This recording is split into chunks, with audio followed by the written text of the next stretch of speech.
Mr. Speaker, in the past 18 months, Republicans have gathered 3.8 million documents and 80 hours of witness testimonies on a baseless inquiry against President Joe Biden. But now that Joe Biden is not running for president, they've ended their political impeachment stunt. Now, the investigation that we should be focusing on is Jared Kushner and his $2 billion from the Saudis just months after leaving the Trump White House. Now, new reporting today from the New York Times has noted that Jared Kushner collected $112 million in fees, but hasn't made a single dime for the Saudis through this fund. Now, we don't know if the Saudis expected profits or if they just wanted to reward Jared for his service.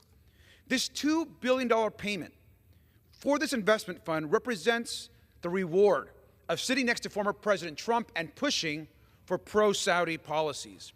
During his time in the White House, Mr. Kushner consistently ignored the recommendations of top foreign policy experts at the State Department and even ignored the warnings of Trump's own Secretary of State.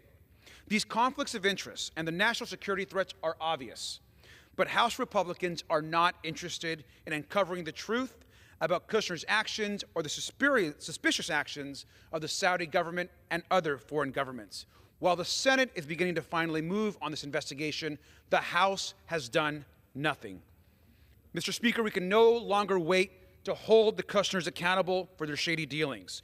Our democracy is not for sale, and we need to ask ourselves the question: why did Jared Kushner receive $2 billion for an investment fund just months after leaving the White House? The American people deserve answers, and we should never stop until we get them. I yield back.